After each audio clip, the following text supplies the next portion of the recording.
Sous quel nom tu veux te présenter? Ben, appelle-moi Sam, quoi.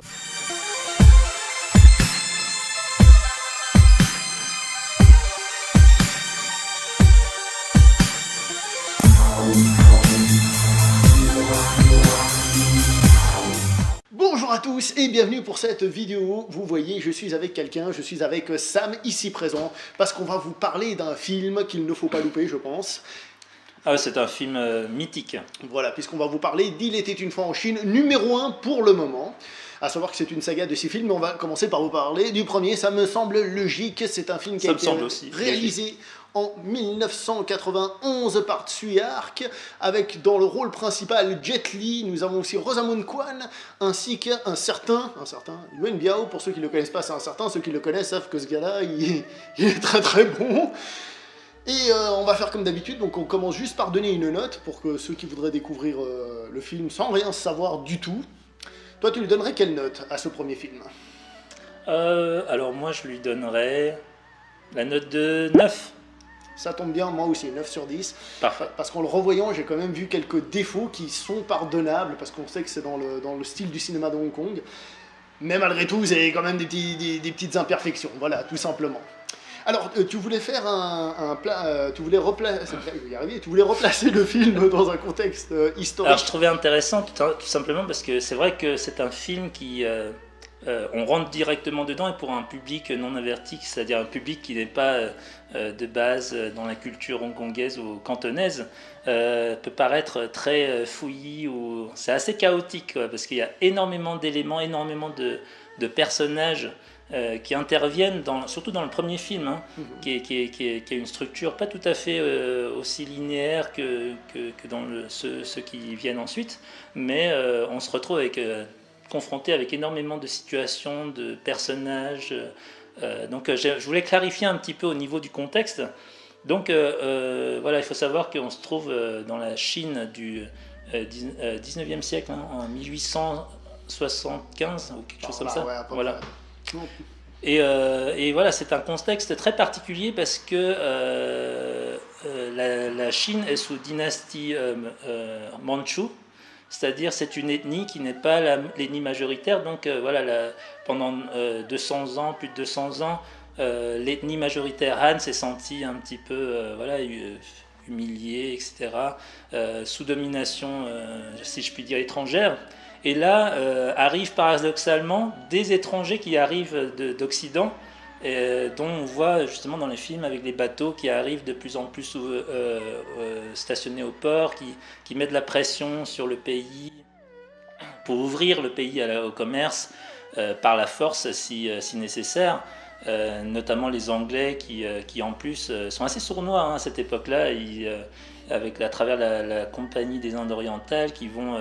cultiver de l'opium et ensuite le vendre aux Chinois. Et puis voilà, dès que le gouvernement commence à protester, hop, c'est la guerre. Donc c'était des méthodes assez douteuses.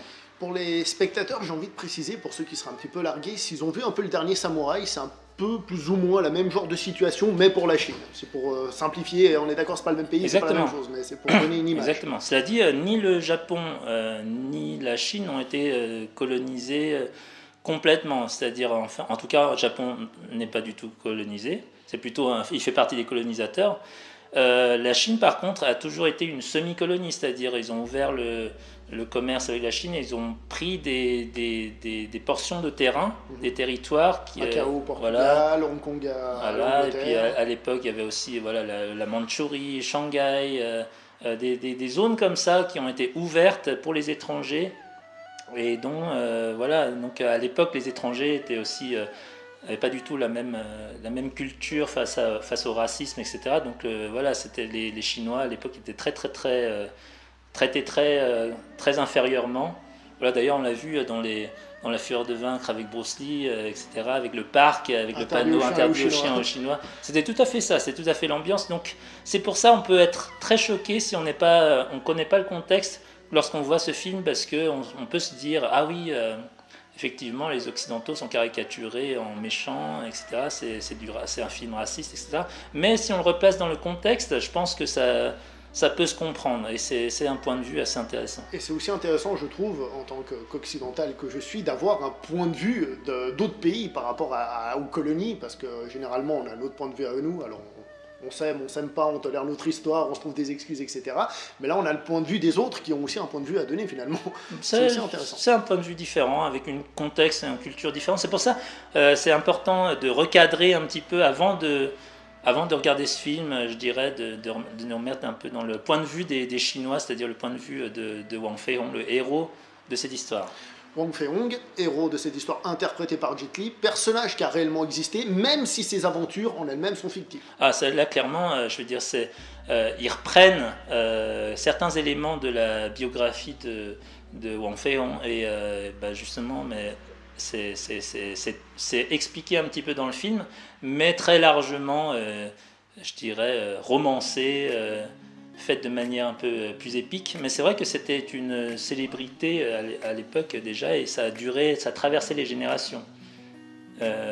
On comprend aisément pourquoi, hein, lorsqu'on regarde ce film. On voit d'ailleurs qu'il représente un peu les valeurs de la Chine traditionnelle, tout ce qui est de plus noble, hein, c'est-à-dire c'est quelqu'un d'extrêmement droit, à la fois dans sa gestuelle d'artiste martial, pardon, j'oublie complètement le français.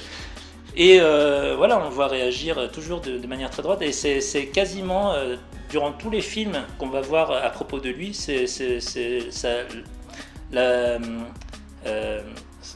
la droiture, c'est un peu le phare, il représente le phare, la lumière qui le guide tout au long de cette histoire où il y a beaucoup de chaos en fait. C'est une situation très chaotique avec ces étrangers, ce mélange de mafia locale. C'est ce que j'allais dire, les Chinois ne sont pas non plus, même dans le premier film, montrés spécialement glorieusement, parce qu'on nous montre beaucoup les triades locales.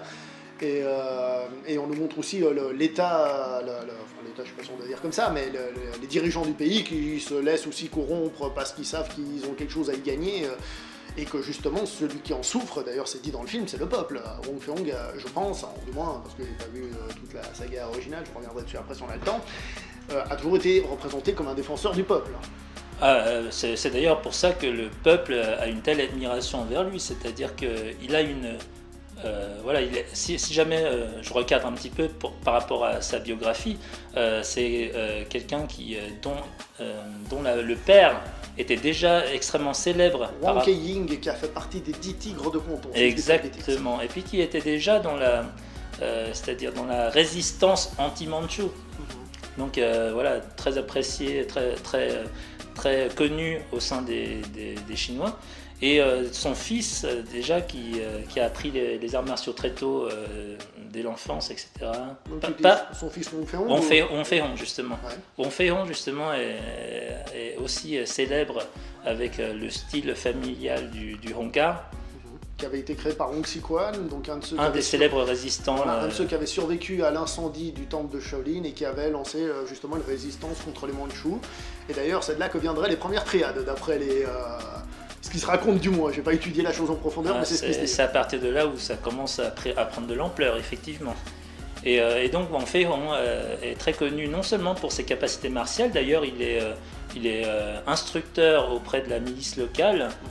Ce qui est très bien montré dans le film d'ailleurs. La milice est importante dans le film. Absolument. Dès le générique, on voit la scène de l'entraînement avec les milices. On reviendra à ça d'ailleurs plus tard, parce que au niveau de la symbolique, c'est quelque chose d'assez énorme, le générique de ce film. Déjà, il est juste magnifique, avec la musique juste magnifique. Ça fait un peu typé si on n'a pas l'habitude. On se dit, oh, je suis en train de regarder un truc qui s'appelle Était une fois en Chine, et on faisant une musique bien chinoise.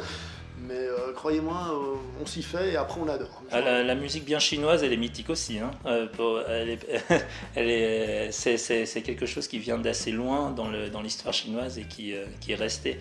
La deuxième chose que je voulais parler au niveau de Wang Fei-hong, c'est justement que non seulement c'est un artiste martial reconnu, mais en plus c'est un médecin reconnu. C'est-à-dire qu'il a sa propre clinique qui est très réputée, qui s'appelle Potilam en cantonais. Et voilà, donc c'est pour ça que... d'ailleurs, à l'époque, tous les artistes martiaux avaient des connaissances en médecine. Hein, c'est assez important. Et voilà, Mais au niveau de la réputation, Wong Fei-hung a ces deux facettes. Et c'est pour ça que voilà, dans le film, on le montre assez régulièrement aider des gens dans sa clinique, aider le petit peuple. Et bien qu'il a cette capacité martiale extraordinaire qui le rend quasi invincible, dans les films, on le voit assez bien, il n'en profite jamais de ce pouvoir. Comme dans Spider-Man, on dit voilà, un grand pouvoir nécessite une grande responsabilité. C'est exactement ce qui est montré dans le film. Wong Fei-hung n'abuse jamais de son pouvoir. Au contraire, il essaie toujours d'utiliser son pouvoir pour aider son prochain, pour essayer d'arranger les choses, des situations un peu compliquées au niveau politique, au niveau... Et c'est là, j'ai envie de dire, le grand principe du film, c'est que Wong Fei-hung, qui représente la tradition chinoise, voit arriver l'Occident et donc le changement, positif comme négatif, et lui, il se demande quelle est la part de la tradition chinoise, en quoi les bonnes choses de la tradition chinoise peuvent survivre, on va dire, alors que l'Occident arrive et qu'il y a tout ce changement. Donc c'est intéressant parce que justement, il est, on va dire, invulnérable face à face, mais par rapport à l'histoire avec un grand H, eh ben, ce n'est qu'un homme. C'est malgré tout qu'un homme, c'est vrai. Mais c'est assez intéressant de voir justement quelqu'un d'aussi puissant se retrouver quasiment impuissant devant les situations qui lui arrivent. Donc on a peut-être oublié de le préciser, on est en train de parler d'un film de kung-fu, donc avec des échanges de coups de poing et tout ce que vous voulez. Donc un vrai film de castagne. On n'est pas en train de parler d'un film, comment dire, qui se voudrait trop intellectuel. C'est un film de pur divertissement, mais qui en plus va un peu plus loin dans le contexte historique. D'ailleurs, tu avais fait la remarque précédemment, je crois, en parlant des JCVD, si c'est la différence entre un film d'arts martiaux et un film avec des arts martiaux. D'ailleurs, j'y ai pensé, parce que pendant une bonne partie du film, on pourrait presque qualifier ce film de film avec des arts martiaux. Parce qu'on ne parle pas trop de la technique, on parle pas trop, mais si on regarde le film globalement, on voit malgré tout qu'on parle de la relation élève-maître, par exemple. On voit qu'il y a aussi l'autre maître Yuan, celui qui arrive et qui veut percer. Il y a aussi Maître Yim. Voilà, désolé. C'est du chinois pour toi. Voilà, il a la version originale, lui. Moi, j'ai la version sous-titrée, puis il faut que je sois réveillé pour la dire. Et ce maître aussi, on retrouve des choses très classiques du cinéma d'arts martiaux, à savoir les guéguerres entre écoles, les défis, pour savoir lequel va dominer. Et donc, finalement, on retrouve toutes les thématiques d'un film d'arts martiaux. Classique, plus ou moins classique, que ce qu'on voit dans la Shaw Brothers ou encore justement la Golden Harvest, les classiques. Mais le film, en plus d'avoir ça, se permet d'essayer de proposer encore autre chose au-dessus. Et là, c'est la fresque historique. Mais par rapport à un film d'arts martiaux, au niveau des combats, si tu réduisais la durée des combats dans le film, il n'y en a pas énormément en fait, par rapport à la durée du film. J'ai vérifié, le premier combat arrive après 30 minutes de film. Ce qui, par rapport à un film d'arts martiaux, il n'y a pas de scénario, ils font que de se taper dessus, par rapport à ce stéréotype-là, ça va à contresens. C'est tout à fait. C'est-à-dire que Tuyark a fait un magnifique travail dessus. C'est-à-dire, on en avait discuté avant, mais il a mixé énormément de thèmes dans ce film, des thèmes différents. Donc, les arts martiaux, on en a parlé, il y en a un peu de comédie, il y a beaucoup de drame. C'est un film historique à la fois, etc. Donc il a fait l'exploit de vraiment mixer énormément de thèmes dans un film, ce qui peut donner un peu ce côté un peu chaotique si on le regarde pour la première fois. On est facilement perdu avec le nombre de personnages, avec le nombre de situations différentes, avec les interactions entre tous les partis, etc. Voilà, c'est un film qu'on a plaisir à voir et à revoir de temps en temps. Parce qu'on découvre toujours des nouveautés par rapport à ça, on peut creuser assez loin. J'aimerais revenir sur certains personnages.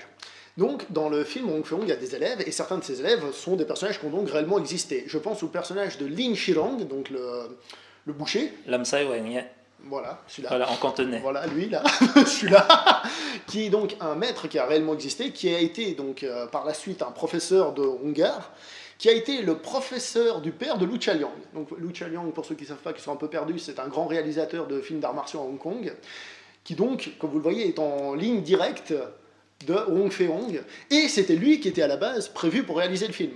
Il lui avait demandé. Alors ça, je savais pas du tout. Parce que justement, ce film s'inspire de 2 films de Lucha Liang, qui sont, je sais plus le titre exactement, je crois que c'est les 18 armes légendaires du Kung Fu, les 17 ou un truc comme ça, en français. Et l'autre, c'est My Young Auntie, la jeune tante, quoi. Et justement, par exemple, si tu n'as pas vu ces 2 films, dans My Young Auntie, c'est l'histoire d'un jeune très occidentalisé, qui s'amuse à parler en anglais, qui s'habille à l'occidental, et qui se retrouve nez à nez avec une de ses tantes. Donc c'est pas une tante physique, hein, c'est quelqu'un de la génération du dessus, si vous voulez, mais qui a le même âge que lui. Et donc il y a une attirance sexuelle et il y a un jeu de provocation comme ça, alors qu'elle, justement, elle représente la tradition. Ok. Donc si jamais tu l'as pas vu, un film de la Shaw Brothers qui a été édité par Wildside, et la fin du film étant une grosse scène de baston qui représente évidemment un coït, entre autres. Ah bon? Oui. Ok. Ça se voit. Et donc dans les 18 armes légendaires du Kung Fu, il y a surtout une inspiration pour le 2e film, cette idée qu'il y a eu à l'époque, le Qigong qui permettait d'encaisser des coups, permettait d'encaisser des balles. Chose qui est déjà évoquée dans ce premier film, mais surtout dans le second. Ah, tout à fait, alors là, c'est exactement ça. Du coup, on peut très logiquement switcher sur les ennemis du film, les ennemis de Wong Fei-hung, puisque en fait, ça se liste. Il y en a pas qu'un seul, justement. C'est pas un némésis de Wong Fei-hung qui va le combattre, mais il va combattre une série d'ennemis. Ouais. Donc on peut en citer. Hein. Donc il y a d'abord les triades, voilà, le chef de la triade. Qui est là tout le long du film, et en fait il a une. Voilà, ils ont commencé à s'attaquer au futur élève de Wong Fei-hung qui est Leung Fun, interprété par Yuan Biao. Yuan Biao dans ce film, je profite, désolé parenthèse, il est sous-exploité, mais c'est normal parce qu'il ne doit pas briller plus que Wong Fei-hung. Mais c'est un acteur, si vous l'avez vu dans certains films, il peut être tellement monumental au niveau des coups de pied, des cascades, ce gars, je suis un fan. Mais dans ce film, forcément, on est un petit peu déçu parce qu'il ne peut pas briller plus que Wong Fei-hung, c'est normal. Et oui, il y a de la place que pour un. Non, mais c'est ça, c'est pour ça qu'il fait beaucoup de. Il combat, il fait quelques échanges, mais c'est souvent plus, il va bousculer la personne ou des trucs comme ça. Alors voilà, le deuxième ennemi que Wong Fei-hung doit faire face, c'est les Occidentaux, notamment les Américains, je crois. Hein. Les Américains et les Anglais. Qui d'ailleurs sont pas en très bons termes dans le film, ce qui est vrai. Hein. Donc il y a tout ce jeu de manipulation des Occidentaux pour avoir plus d'avantages par rapport à d'autres colonisateurs. Et puis cette interaction aussi avec le gouvernement qui essaie de manipuler les Occidentaux pour essayer de favoriser certains pour pouvoir contrôler les autres. Donc il y a tout un jeu politique derrière qui rend les choses très complexes. Et en parlant d'autorité, voilà, les autorités locales sont aussi font partie aussi des ennemis de Wong Fei-hung qui lui mettent régulièrement des bâtons dans les roues. Là, il l'emmerde. Il l'emmerde carrément dans le film. Ce qui était dommage parce qu'en fait, il était ami avec le précédent, je dirais, gouverneur local, qui lui a donné son rôle d'instructeur pour la milice locale, etc. Par contre, on a dit au début du film, voilà, il a été envoyé en mission en Vietnam pour combattre les Français. Pas de bol, celui qui arrive pour le remplacer est vraiment... voilà, il aime pas beaucoup Wong Fei-hung. Tout à fait. Et enfin, le dernier ennemi que Wong Fei-hung a dû faire face, c'est tout simplement un autre maître d'art martial pratiquant de la chemise de fer, donc le Iron Robe. Ça c'est en cantonais. Qui donc est supposé rendre son corps dur et invincible face aux attaques. Donc ça va offrir une très belle confrontation au niveau chorégraphie, etc. Par rapport au combat de Wong Fei-hung. Donc voilà, ces 4 ennemis, en fait, voilà, on connaît bien leur motivation, on les voit en train de s'interagir les uns les autres tout au long de l'histoire, parce que voilà, effectivement, les Occidentaux vont utiliser les triades, la triade va utiliser le maître Yim, et ainsi de suite. Qui lui-même va utiliser la triade. Oui. Il va aussi oui, tout à fait. Qui on va dire ensuite que les Occidentaux vont utiliser les autorités locales. C'est ça. Et en fait, ce qui est intéressant, c'est que bon, il y a des méchants, la triade c'est des méchants dans le film, il n'y a pas de subtilité. Maître Yim, il est déjà un peu plus, un peu plus intéressant parce que c'est quelqu'un qui est dans la misère, qui doit trouver quelque chose pour réussir sa vie. C'est ça, c'est-à-dire que on reviendra tout à l'heure par rapport au thème.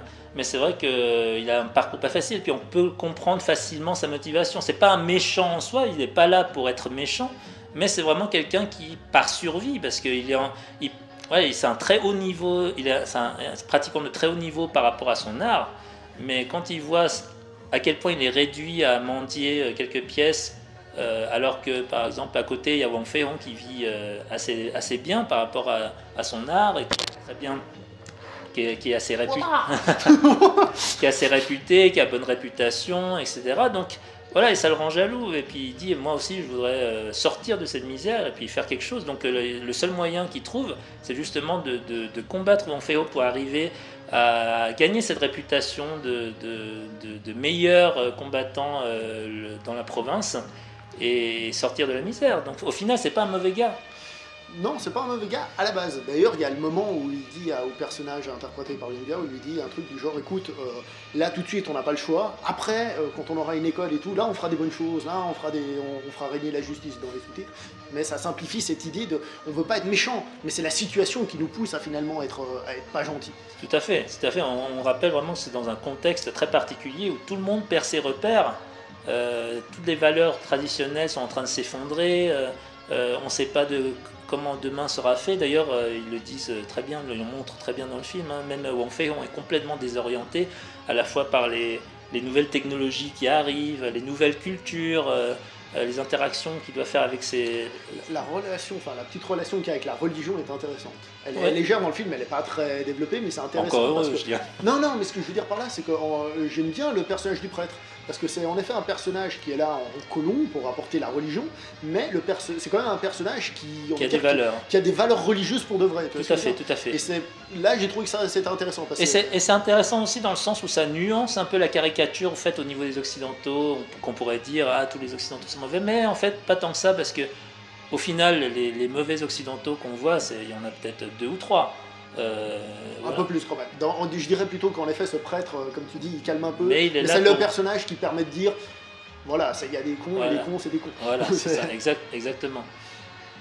Alors, je te propose maintenant quand même de parler un petit peu du film en lui-même et du style de combat, parce que j'ai dit tout à l'heure que donc à la base c'était Lu Chiang qui devait le réaliser, mais Lu Chiang a refusé parce que justement Tsui-hark avait idée de faire des combats très câblés, un peu comme dans Wu Xia-Pian. Et donc comme j'ai dit, Lu Chiang étant un disciple dans la lignée de Wang Fei-hong, il s'est dit non, mais moi il est hors de question que Wang Fei-hong fasse plouc avec des câbles. Hein. Donc entre autres, paraît-il, c'est pour ça qu'il a refusé. Pour la petite histoire, Lu Chiang, il a eu des soucis avec sa carrière sur le long terme parce qu'il a justement refusé de s'adapter. Il était trop old school, au bout d'un moment ça n'a pas suivi. Et donc, du coup, on a des combats qui sont très câblés et on n'a pas tant que ça des échanges de coups, si tu regardes. Il y a beaucoup c'est très coupé. Bon, cela dit, c'est pas encore du niveau de Tigre et Dragon quand même. Hein. Il y a quand même énormément de combats qui ont été faits sans câble. À part les combats finaux, je dirais, mais le combat dans le restaurant, par exemple, il n'y avait pas de câble. Non, en effet, le combat avec le parapluie. Voilà, exactement. À la fin, d'ailleurs, on voit 2-3 câbles dans la scène de combat. Je les ai bien vus, j'ai fait ouh là. Mais pour dire que c'était l'optique du film, c'était de changer du combat, ce qu'on appelle on allait chercher loin, ce qu'on appelle le combat old school, c'est-à-dire le combat où ils sont là, ils enchaînent, tac, tac, tac, tac, tac, et le combat des new school, comme j'ai dit, ils sont allés chercher loin, où c'est justement très câblé, très coté, c'est quelque chose qu'on aura beaucoup dans les années 90, entre autres avec Swordsman, la trilogie Swordsman, qui est assez réputée là-dessus, mais dans Swordsman... c'est un autre niveau déjà. Voilà, là ils envoient du ki, du truc et du machin, là on est quand même dans un film câblé, mais qui se veut quand même... réaliste, c'est pas le terme, mais je veux dire, il n'y a pas de super pouvoir. Et je me permets de dire que la scène de fin du film, le combat avec les échelles, a été remakée dans un film américain. Elle a été reprise dans un film qui s'appelle D'Artagnan. J'ai vu la scène, j'ai fait... Il était une fois en Chine. Après, le film en lui-même a mauvaise réputation. Voilà. D'ailleurs, c'était un peu la mode. Hein. Après, au début des années 2000, tous les combats au cinéma étaient chorégraphiés, étaient câblés. Quand tu regardes Drôle de Dame, tu regardes... ouais, c'est ça. Ou même dans les séries télé comme Xena ou comme ça, c'est Matrix qui a amené ça en Occident avec Yuan Wuping. Ouais. Yuan Wuping qui n'est pas vraiment chorégraphe du premier, c'est plutôt 2 de ses frères, je crois, qui sont chorégraphes du premier film, mais qui sera chorégraphe du deuxième film. On en parlera dans la vidéo du deuxième film. Et en effet, quand Yuan Wuping il est arrivé pour faire Matrix, Tigre et Dragon, même si c'est un film chinois, je veux dire, c'est un film qui est arrivé en Occident. À ce moment-là, ça a imposé une façon de faire des combats, et d'ailleurs le niveau des combats dans le cinéma hollywoodien a quand même monté à ce moment-là. Hein, parce que... Tout à fait.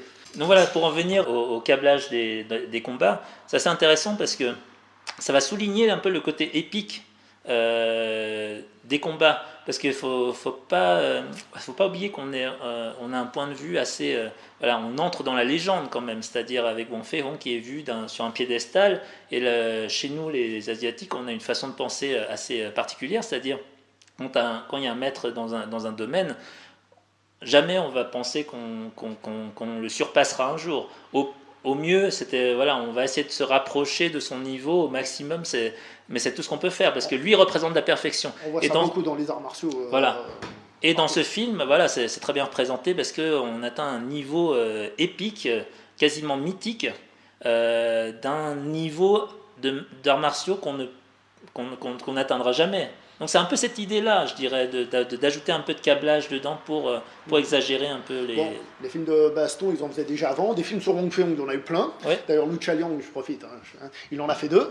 Le premier s'appelait en français Combat des maîtres, pas Combat de maîtres, même si c'est aussi un film avec Wong Fei-hung. Donc, si vous avez vu Jackie Chan qui fait l'ivrogne, c'est Wong Fei-hung. C'est le même personnage, dans sa jeunesse aussi. Et il y a eu la fameuse saga avec Kwon Takin, je dis fameuse saga parce que j'en ai pas vu un seul, enfin si j'en ai vu 2, mais ils ne sont pas officiels de la saga, qui a interprété le personnage pendant, on donne toujours une estimation, plus de 100 films. Donc James Bond et compagnie, ils ont du boulot, d'accord. Bon, c'était pas des très grands films, je crois que c'était des films assez courts, c'était des films qui sortaient très régulièrement. Oui. Mais malgré tout, je veux dire, le fait d'avoir une saga comme ça au cinéma régulière avec le même personnage, surtout qu'à l'époque il n'y avait pas de photo, donc Fei-hung, on en a trouvé une, mais ça date d'il y a 10 ans maximum. Je me souviens que pendant longtemps, je regardais des reportages. Ah non, mais la photo qu'on connaît, en fait, c'est pas une photo de lui, c'est une photo de son fils qui lui ressemblait le plus. D'accord, alors je me disais bien. Parce qu'en fait, si tu veux, sa clinique, peu avant sa mort, sa clinique a brûlé, et toutes les photos dedans ont été brûlées également. Ce qui a inspiré d'ailleurs un passage du film. Ah oui. Au passage. Mais, on spoil. Mais ce que je veux dire par là, c'est que justement, Wong Fei-hung, le fait qu'on n'ait justement pas de visage de lui, ça permettait aux gens de s'identifier. D'ailleurs, pour les gens, je pense, et c'est normal, au bout de autant de films et autant d'années, Kwon Takin était Wong Fei-hung. Ah, tout à fait. Alors là, au niveau des Hongkongais, enfin, des Hongkongais de ma génération et plus, oui, tout à fait. C'était des films en noir et blanc, les premiers. Et oui. Je me demande même si le premier n'était pas en muet, j'avais vu des extraits. Mais... C'est la génération de mon père, oui, tout à fait. Alors, donc comme quoi l'image de Wong Fei est tellement ancrée dans la culture collective des Hongkongais. Chez nous, c'est un personnage presque inconnu, mais c'est D'Artagnan, si vous voulez. Pour dire dans la tête des gens, c'est un personnage super connu, tu dis D'Artagnan, tout le monde te dit ah oui, au moins ils savent quelque chose. Tu vois. On dit Wong Fei-hung, ici on te dit qui. Là-bas on dit Wong Fei-hung et j'exagère. Mais... Et d'ailleurs, pour en venir au style du combat, il y a eu des voix qui sont élevées pour se plaindre du style de combat de Jet Li dans ce film, tout simplement parce que Wong Fei-hung est pratiquant de Hongga. Et c'est pas du tout du Hongga qu'on voit dans ce film. C'est plutôt une technique de Shaolin, avec donc Shaolin du Nord, avec donc coup de pied haut, très aérien, très virevoltant. J'irais un peu plus loin, je dirais c'est de Wushu moderne. Parce que Jet Li ayant fait de la compétition, donc des formes, si vous, vite fait, parenthèse, encore une fois, si vous faites des arts martiaux chinois, vous verrez que dans les arts martiaux chinois, on utilise très peu de termes chinois. Forme, c'est kata, c'est taolu, si vous voulez un terme chinois. Donc Jet Li a été champion de ça, vous trouvez des vidéos sur YouTube. Le gamin de 14 ans, voilà quoi, il se roule dans tous les sens, c'est assez abusé. Non, sérieusement, tu vois ça, tu fais facile, easy. Mais, donc c'est plutôt, je dirais, le wushu moderne. Pour revenir aux arts martiaux, en Chine, en règle générale, on a tendance, je pense assez basiquement d'ailleurs, à diviser les arts martiaux du nord et du sud de la Chine. On dit que les arts martiaux du nord, pour une question de physionomie et tout ça, c'était plus des arts martiaux avec des postures longues, basses et des coups de pied hauts, tandis que les arts martiaux du sud étaient plus corps à corps et plus utilisation des mains. Si vous avez vu les films Ip Man, pour prendre quelque chose que peut-être que le grand public connaît plus, c'est cette idée-là. Le Wing Chun, c'est un style du sud, enchaînement des mains... rapprochés. Et puis si vous regardez les styles majeurs comme la grue blanche ou encore la menthe religieuse, on retrouve ce genre de travail. Exactement. Et c'est pour ça que voilà, il y a certaines voix qui sont élevées pour se plaindre à propos de ça, parce que le Hongga, c'est énormément de stations très basses avec beaucoup de tigre et de la voilà, beaucoup de d'accord, avec beaucoup de bras, exactement. Donc, voilà, moi personnellement, on est tous les deux, on n'est ni pratiquants de Wushu ni pratiquants de Hongga, mais on voit à peu près les différences. Et voilà, pour quelqu'un qui a l'habitude, on voit que c'est pas du tout ça. Mais ça n'empêche que le côté épique. On est dans un film, voilà. On n'est pas dans un reportage. Il ne faut jamais oublier ça. D'ailleurs, voilà, après tu vas te dire, ouais, même si Wang Fei-hong a été interprété par Jackie Chan, et pourquoi est-ce qu'il va pratiquer le style de l'homme ivre, c'est aussi ça. Kwon Takin était lui-même pratiquant d'un style du Nord. Ah. Paraît-il, ça je savais pas. Je sais pas, moi je l'ai pas connu, mais okay. c'est ce qu'on m'a dit. Tu m'apprends quelque chose. Il paraît que Kwon Takin était lui-même pratiquant d'un style du Nord à la base. D'accord, possible. Après, il faut pas oublier que le style du film, justement très aérien et tout, justement, coup de pied sauté, retourné et tout ça, on est dans une autre optique. C'est très visuel, ça va très bien pour le film. Tout à fait. C'est pour ça que je dis, on est dans un film. Il ne faut pas oublier ça. C'est tiré d'une histoire vraie. Inspiré d'événements réels, mais ce n'est pas une histoire vraie. Surtout avec Wong Fei-hong, je dirais que c'est plus pris le personnage réel dans une histoire fictive. Et dans les arts martiaux, encore plus. Surtout que Tsui Hark lui-même n'était pas spécialement pratiquant d'arts martiaux par rapport à Lu Chalyong que j'ai dit qu'il devait réaliser le film. Pour lui, Tsui Hark, l'idée c'était pas de faire une représentation de l'art martial pur. D'ailleurs, le film ne parle pas vraiment à ce niveau-là des formes ou des techniques. Mais c'est un outil qu'on utilise dans un film, comme je sais pas, vous pouvez faire un film de patinage artistique, le but c'est pas forcément de faire un cours de patinage artistique, mais c'est que ce soit visuel. Tout à fait. Mais d'ailleurs ça donne de très bonnes confrontations de style entre Wang Fei-hong et Maître Yim d'ailleurs, qui pratique la chemise de fer. Donc lui qui est, voilà, c'est vraiment l'utilisation ce qu'on appelle du Ngang Hei Kong, c'est-à-dire le Qigong dur. D'accord, donc qui permet d'absorber tous les coups sans dommage. Et ça, voilà, ça a surpris un petit peu Wang Fei-hong au début, et puis ça a donné quelque chose de combat avec les échelles, etc., assez mythique. Bon, malgré tout, je vais revenir un peu sur la partie cinématographique, malgré tout, dans les combats, il y a quand même quelques ratés. Mais c'est un peu normal, parce qu'il faut vous dire qu'il n'y avait pas de CGI à l'époque. Mais Tsui Hark a toujours été quelqu'un de très expérimental dans sa façon de... Ça, non, mais ce que je veux dire par là, c'est que par exemple, il y a le combat où il se lance le grand poteau, là. Ah oui, il y a un grand poteau, la poutre, ouais. Voilà, une poutre, et ils se battent avec, ils se la renvoient l'un à l'autre, l'autre passe dessous. Alors, la scène est lisible, tu vois ce qui se passe, mais c'est vrai que si tu fais attention, tu vois qu'à un moment, il passe dessous, en fait, la poutre est allée plus loin, puis après, l'autre, il la rattrape. Ce que je veux dire par là, c'est qu'il y a des petits ratés comme ça, il y a pas mal de... pendant le film, j'étais en train de me poser comment ils ont fait cette scène, parce que mais il n'empêche que ça, c'était la beauté du cinéma de Hong Kong de l'époque, qu'il n'y a plus maintenant, je trouve, c'est ce côté artisanal. C'est-à-dire, on va le faire, et on va le faire, et on va mettre tout ce qu'il faut. Et plus c'est fou, mieux c'est. Voilà, et si pour ça, le gars, il doit sauter du 3e étage, bon, tu fais quoi? Tu sautes ou t'attends quoi, là? Non, mais c'est ça, quoi, je veux dire. Yuan Biao, d'ailleurs, l'acteur qui est dans ce film, je dis toujours, je l'avais vu dans un film, le mec, il faisait une chute de 3 étages, il est sur le même plan, il se relève, et il continue la scène. J'ai fait, mamma mia. Bon, il le fait pas dans ce film, mais quand même, quoi. Pour continuer, par rapport au thème du film, je trouve qu'il y a un thème principal qui ressort. Je dirais c'est le thème de l'humiliation. J'allais dire, humiliation, je sais pas, mais en tout cas le fait d'endurer.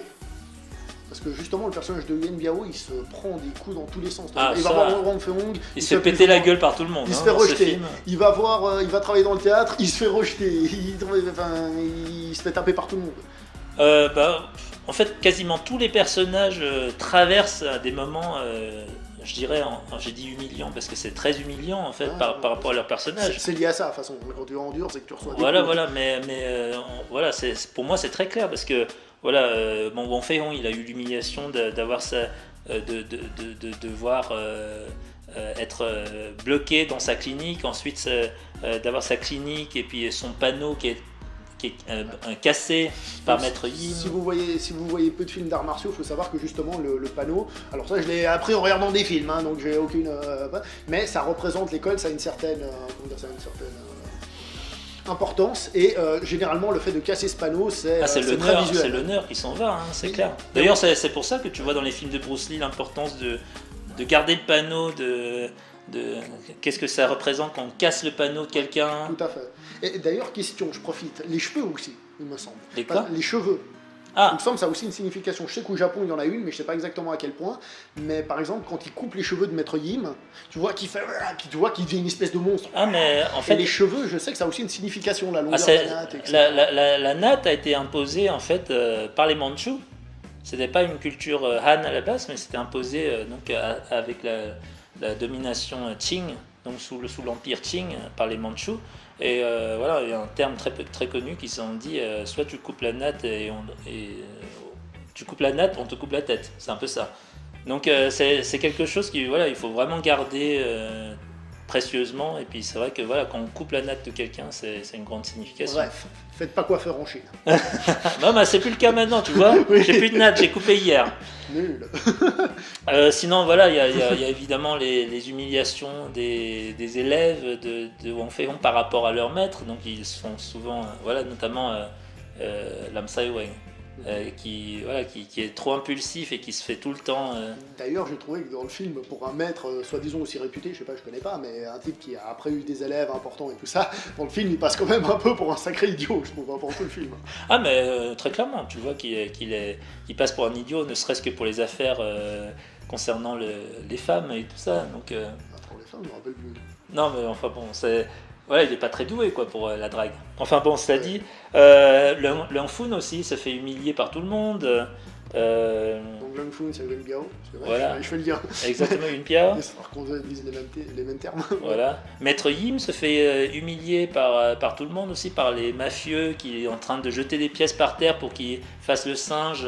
Ou par les prostituées aussi. Ah oui, tout à fait. La scène où la prostituée elle crache sur la caméra en les voyant dehors dans la pluie. Il y a même les prostituées, elle regarde, il fait ouais, un bol pour deux. Elle crache à la caméra, c'est super fort pour dire Oui, parce que justement, dans le film, Hanfun est obligé de ramasser les restes pour nourrir son maître, donc maître Yim. Et voilà, donc c'est une sacrée humiliation tout le long pour lui et toute son histoire. Les Chinois en général, qui sont humiliés par les colonisateurs. Les traités inégaux, comme ils disent. Voilà. Tante Yi, c'est-à-dire l'amie de Wang Fei-hong, qui est quasiment réduite à l'état de prostituée, qui allait être expédiée aux Amériques et qui allait se faire violer.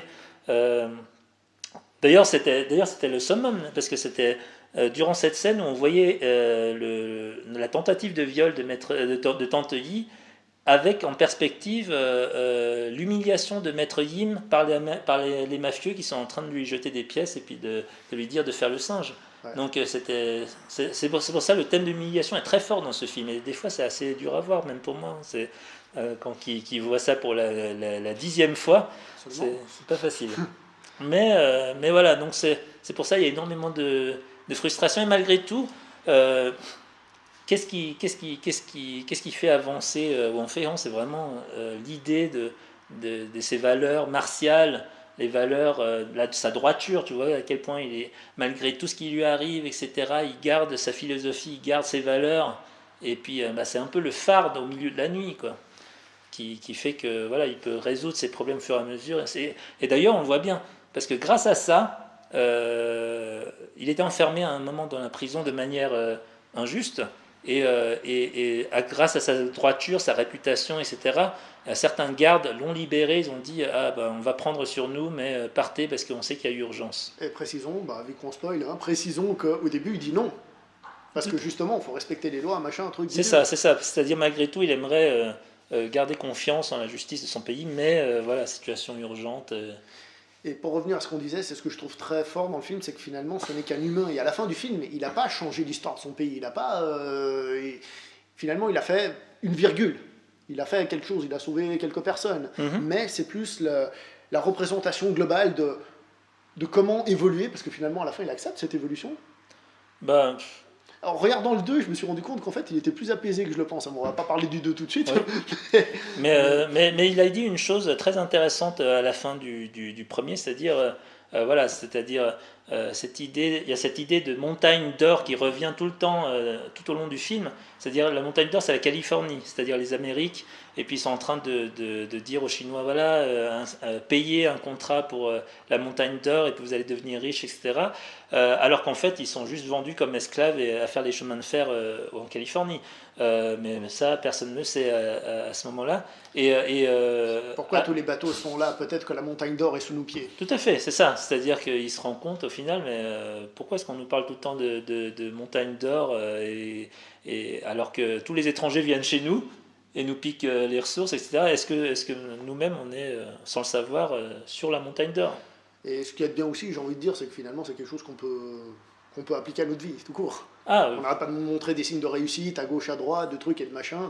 Surtout à l'ère d'Internet, ça c'est clair, sur l'ère de Facebook, on voit toujours que... YouTube. Enfin bon, cela dit, un dernier point que je voulais voir, c'était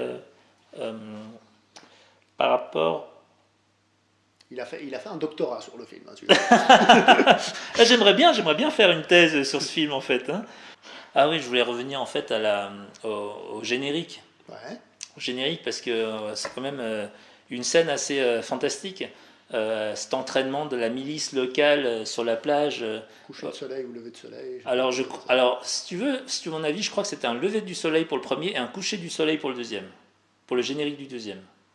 Par rapport aux couleurs, hein, je dis ça, je peux me tromper. Je pense qu'ils ont repris les images. Non, je suis pas sûr. Ils ont repris des plans, ils ont pas tout gardé. Ouais. Ok, enfin, bon. Je sais pas. Cela dit, voilà, en fait, le générique résume assez bien le personnage, les valeurs de Wong Fei-hung, parce que voilà, comme je disais, sa droiture, son honneur, etc. Tout ça, c'est bien résumé dans le générique avec la chanson mythique de Wong Fei-hung. Qui d'ailleurs, je ne suis pas un expert, mais je sais que les paroles parlent justement de cette droiture, de ce que c'est. Ah, c'est ça. C'est-à-dire, les paroles, c'est littéralement, faut que l'homme se renforce lui-même. L'homme se renforce, ça ne le fait pas terrible. Ok, séance karaoké. Karaoké, oui. c'est japonais. Mais cela dit, avec l'image de Wong Fei-hung devant et puis la scène derrière avec le lever du soleil, ça veut dire vraiment, voilà, on met l'accent vraiment sur ses valeurs en tant qu'homme, fort, en tant qu'art martial. En tant que leader. Est-ce que c'est leader vraiment? Guide, comme tu as dit. Je veux dire par leader, c'est en tant qu'exemple, d'une certaine manière. En tant qu'exemple, en tant qu'exemple idéal, je dirais même. Voilà. Allez, on va juste finir par un petit mot sur les acteurs quand même. Oui. Jet Li, qui n'est pas un super acteur d'un point de vue dramatique, je trouve qu'il y a des moments dans le film où il se débrouille très très bien. Ah ça c'est ce que j'allais dire aussi, d'ailleurs c'est bien que tu mettes le point dessus, c'est que Jet Li, je sais pas ce que Tsui-hark a fait avec lui, mais c'est de la magie, quoi. C'est la manière dont il a rendu charismatique, alors qu'en fait, voilà, Jet Li, quand je le vois dans d'autres films, je sais pas, il est pas aussi charismatique que ça. Sans vouloir faire genre, le rôle de Wong Fei-hung pour Jet Li, c'est le rôle de sa vie. Dans le sens où toute sa carrière qui a suivi, on voit que c'était une reprise du personnage de Wong Fei-hung.